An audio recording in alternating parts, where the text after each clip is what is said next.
You've tweeted that, quote, origin of life research is a scam. So if this is Shakespeare, can we analyze this word? Why is the origin of life research a scam? Aren't you kind of doing origin of life research?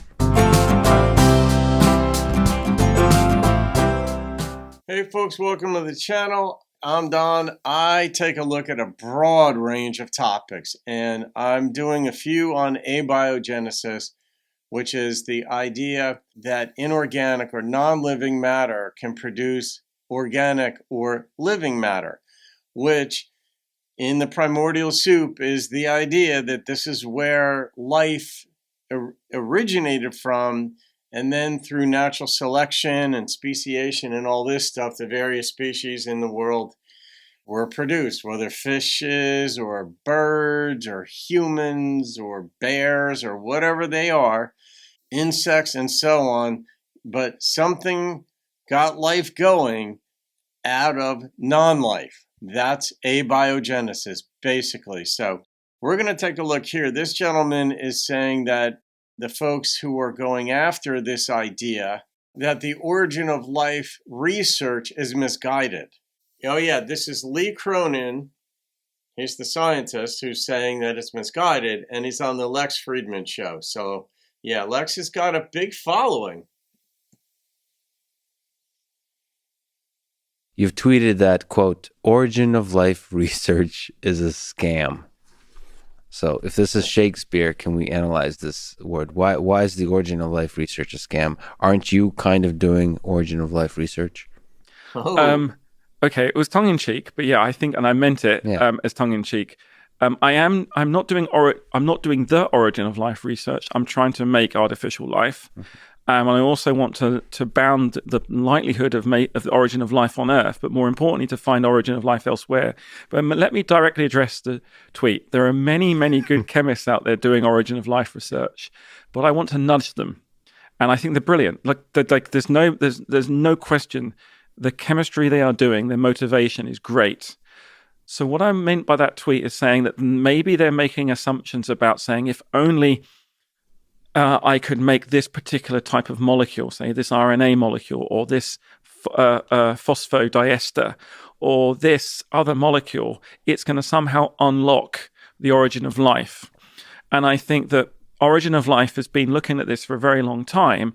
And whilst I think it's brilliant to work out how you can get to those molecules, I think that chemistry and chemists doing origin of life could be nudged into doing something even more profound. And so the argument I'm making, it's a bit like right now, let's say, I don't know, the first Tesla that makes its way to, I don't know, into a new country in the world. Let's say there's country X that has never had a Tesla before, and they get the Tesla. Russia.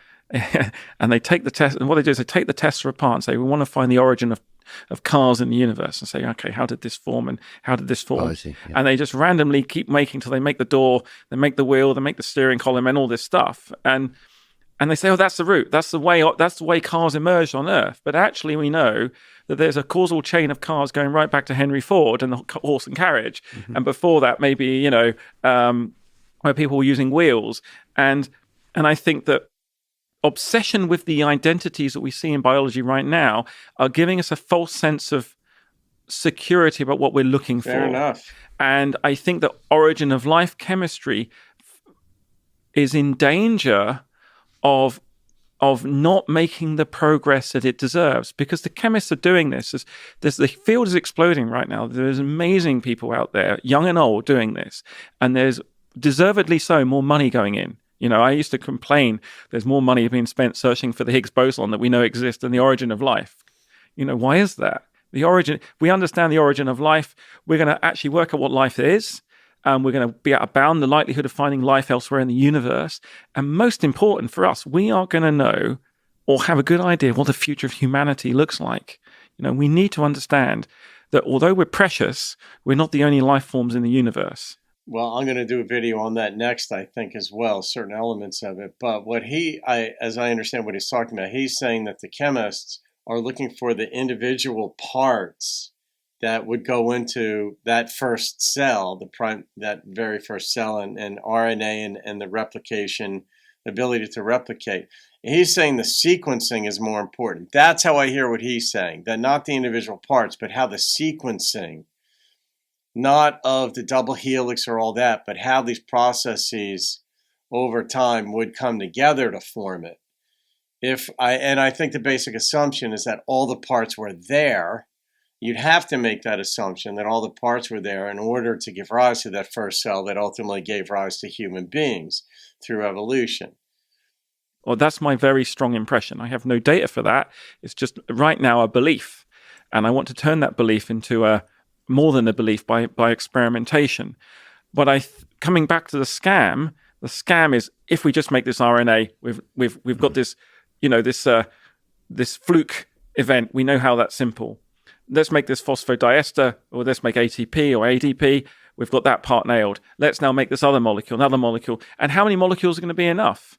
And then the reason I say this is when you go back to Craig Venter, when he invented his life form, Syndia, this minimal plasmid, is a myoplasma, something, I don't know the name of it, but he made this wonderful cell and said, I've invented life. Not quite. He facsimiled the genome from this entity and made it in the lab, all the DNA, but he didn't make the cell. He had to take an existing cell that has a causal chain going all the way back to Luca. And he showed when he took out the genes and put in his genes, synthesized, the cell could boot up. Mm-hmm. But it's remarkable that he could not make a cell from scratch. And even now, today, synthetic biologists cannot make a cell from scratch because there's some contingent information embodied outside the genome in the cell. Yeah. And that is just incredible. So there's lots of layers to the scam. That's what I did a video fairly recently, and it was Lawrence Krauss was debating Myers, Stephen Myers. And Myers is like a creationist scientist, and Lawrence is an atheistic scientist, and they were debating. But that was the angle that Myers came at it from, that the information in there is what we've got to look at, because it's not enough just to have all the 250 amino acids, let's say, in a protein, or all the proteins in a cell, and the cell membrane, all the different constituent parts. You need to have information, like coding, basically, that instructs it on what to do. And where did that come from?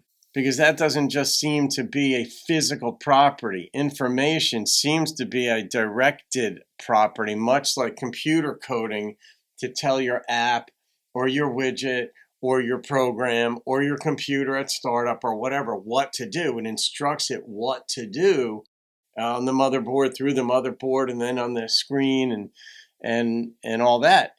So that's what's going on here with the cell. Where did the information come from if you've even got all the constituent parts? What sequencing then, like he referred to a causal chain, this to this to this to this, that's a sequence that leads up to it. So he's saying it's not enough. Stop looking at just trying to find the part. And he emphasized RNA, which is the blueprint for replication. And I guess it's a polymerase as well. I don't know if that's what is used to replicate DNA. It might be. And like for crime scene, when they find a tiny little hair or something, they can, find out the digital signature of a human being in it, because each of us is unique. But all that said, this is fascinating. This is just learning. I mean, I can't call this the learning channel, though it certainly is that. But trickle-down philosophy is that you take the philosophical mindset where nothing is off the table, and you consider all these disparate and sometimes connected bits of information and fields of study and arguments that are made for life coming out of the primordial soup. Or is it so complex as you study it more and more and more, you might prove the opposite, that it just seems so unlikely that this would happen randomly that you say there had to have been a being that we call God, but a creator, a being that coded it, wrote it, and just let things go on it and on its own on planet Earth, and then flit it off somewhere else in the universe. because we seem to be left to our own devices here, even if there is a God. This stuff is just beautiful. I love learning the various theories, many of which will go extinct, just like species. There are some good ones that stick around, other ones, sayonara. So, all right, guys, please subscribe if you've made it this far. Thanks for playing along. Have a great day. See you on another video and keep thinking philosophically.